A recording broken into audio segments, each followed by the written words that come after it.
네, 오늘은 퍼실리테이션의 필요성에 대하여 소개를 해드리도록 하겠습니다.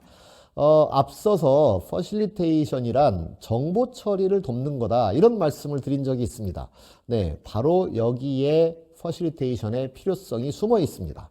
우리가 정보 처리, 일을 한다는 건 정보 처리를 하는 것이고 회의를 한다는 것 역시 정보 처리를 하는 것이 그 본질인데 정보 처리를 잘 하도록 도와주는 것이 퍼실리테이션이라고 그랬어요.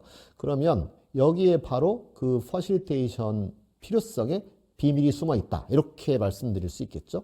그리고 요즘 디지털 퍼실리테이션 그리고 리모트 퍼실리테이션 이야기도 많이 나오는데 그러면 이 환경에서도 퍼실리테이터가 있을 때와 없을 때 도대체 어떤 차이가 만들어지길래 우리는 퍼실리테이터를 두어야 하는가? 리모트 환경은 대면 환경보다도 더 열악한 환경인 점이 있습니다. 그렇기 때문에 퍼실리테이터의 역할이 더 중요하다라고 말씀드릴 수 있겠죠. 자, 그러면 그냥 우리끼리 해도 될 회의, 거기에 반드시 퍼실리테이터가 포함되는 것이 더 좋은 이유, 그것은 세 가지로 요약할 수 있습니다. 첫 번째는 정서입니다. 인간에게는 정서가 있다. 그렇기 때문에 정서가 있는 한 퍼실리테이터가 매우 중요하다. 이런 말씀이고요. 그 다음에 두 번째는 인간에게는 편견이 있다. 이겁니다. 편견이 없으면 퍼실리테이터가 없어도 회의를 잘 할 텐데 편견이 있다. 네. 그 다음에 마지막으로 인간이 사용하는 언어 문제입니다. 인간의 언어는 불완전하다. 그렇기 때문에 퍼실리테이터가 필요하다. 네, 이 세 가지에 대하여 좀 더 자세히 말씀을 드려보도록 하겠습니다. 그 맨 첫 번째는 정서입니다. 자, 회의에서 정보를 처리하려면 정보를 꺼내놓고, 그 다음에 그 정보들을 가지고 분석하고 종합하고, 그 다음에 좀 더 발전시키고 하는 과정이 필요하겠죠. 근데 이 정보를 꺼내놓는 과정에서 사람들은 매우 다양한 정서들을 작동시킵니다. 예를 들면, 저 사람이 싫다. 그런 것도 있죠. 회의에 참석한 누군가가 싫을 수도 있겠죠. 저 사람이 밉다. 그 다음에 내가 이 말을 하면 이게 틀릴까봐 걱정된다. 그 다음에 상사가 생각하는 생각과 내가 낸 아이디어가 일치하지 않으면 어쩌지? 나에게 불이익이 생기지는 않을까? 이런 온갖 감정적인 이슈들이 등장합니다. 그렇기 때문에 정보를 처리해야 되는데 이런 감성적인 이슈, 정서적인 이슈 때문에 그 정보가 잘 꺼내지지 않을 수 있다는 거죠. 네, 우리가 많은 회의에서 상사들이 회의를 독점하거나 상사들의 발언이 이렇게 셀 때, 그럴 때 사람들은 별로 말을 하지 않고 그냥 회의에 참석하고 졸거나 받아 적거나 하다가 회의가 끝나는 경우가 많죠. 그것은 정보 처리가 제대로 된 회의다 이렇게 볼 수 없죠. 그리고 우리는 직관적으로 그 회의는 효율적이지 못했다라는 걸 알 수 있죠.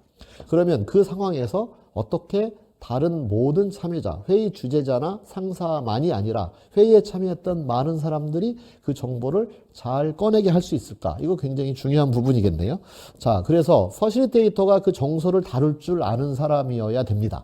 그래서 사람에게 그런 정서가 있는 한 자신의 의견을 잘 꺼내놓지 않게 되고 꺼내놓지 않으면 그것을 잘 다룰 수 없게 되기 때문에 퍼실리테이터가 필요하다. 그것을 스스로 잘 해내기가 참 어렵다라는 거죠. 두 번째 이유로 넘어가 보도록 하겠습니다. 두 번째 이유는 편견의 장벽입니다. 편견. 사람은 아무리 자신이 공정한 사람이다 하더라도 편견을 가질 수 있습니다. 이건 인간이 가지는 근본적인 한계이고 어쩌면 신이 그렇게 만들어 놓은 존재다 이렇게 볼 수 있죠.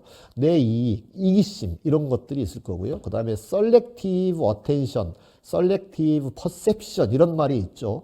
우리는 이 외계 나 바깥에 있는 여러 가지 정보와 신호 중에서 내가 원하는 것, 또 내가 필요로 한 것만 듣는다. 아주 그 정확한 예시 중에 하나가 뭐냐면 지하철에서 시끄러운 상황에서도 우리가 휴대폰으로 통화를 할 수 있죠. 그건 나머지 소리는 듣지 않고 휴대폰 소리에만 집중해서 들을 수 있는 인간의 능력 때문인데요. 근데 그 능력은 편견을 갖게 만들 수밖에 없다는 거죠. 그렇기 때문에 퍼실리테이터가 서로 편견에 사로잡혀 있는 사람들이 자신들의 의견을 꺼내는 것을 균형 있게 바라볼 수 있도록 도와준다면, 그러면 훨씬 더 정보 처리를 잘하게 되고 균형 있는 정보 처리를 해서 현명한 결론을 만들어내는 데 도움이 되겠죠. 네, 인간에게는 편견이 있고 그 편견이 있는 한 퍼실리테이터가 중요한 역할을 하게 된다. 이렇게 정리할 수 있을 것 같습니다. 디지털 환경에서는 또 다른 편견이 개입될 여지가 있습니다.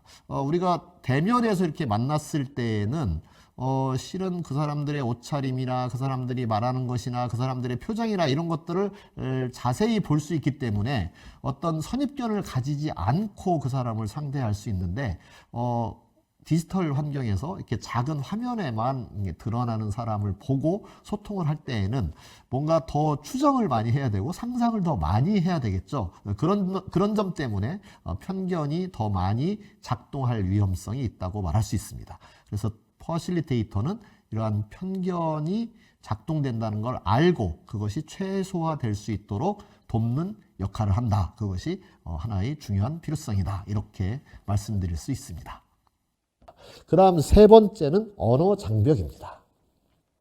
인간이 사용하는 언어는, 우리는 소통을 평소에 즐겁게 잘 하고 있기 때문에 언어가 굉장히 완벽한 것처럼 보일 수 있을 겁니다. 하지만 우리가 사용하는 언어는 굉장히 불완전합니다. 자, 길다.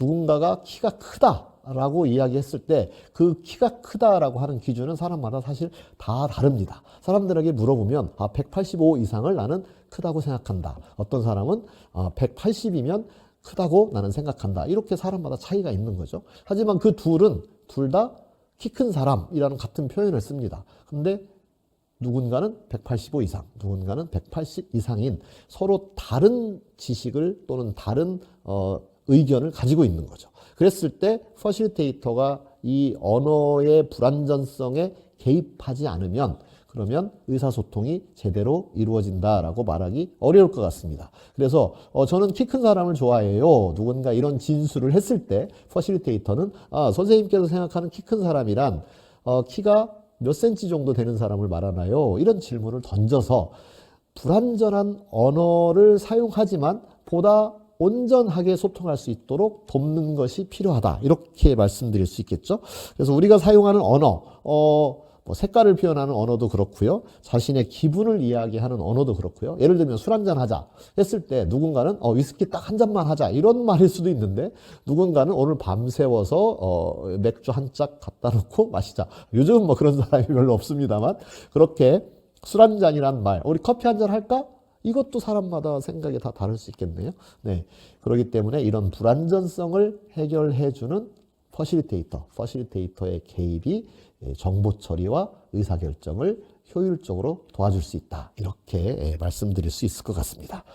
자, 정보 처리, 우리가 일을 한다는 것은, 또는 회의를 한다는 것은 정보를 처리하는 것이고, 이 정보를 처리하는 과정에는 정서와 편견과 언어의 불완전성이 개입되네요. 그래서 이 정서, 편견, 언어의 불완전성을 보완해서 보다 더 소통을 잘할 수 있도록 돕는 역량을 가진 사람이 퍼실리테이터이기 때문에 퍼실리테이터는 회의 과정에 반드시 필요하다. 이렇게 말씀드릴 수 있습니다. 특히 디지털 환경에서는 보다 열악한 환경에서 우리가 커뮤니케이션을 해야 되기 때문에 이러한 것을 잘 간파하고 있는 퍼실리테이터에 도움이 된다면 리모트 환경을 보다 더 잘 극복할 수 있지 않을까, 그렇게 생각해 볼 수 있을 것 같습니다. 네, 오늘은 퍼실리테이션의 필요성에 대하여 정리해 보았습니다.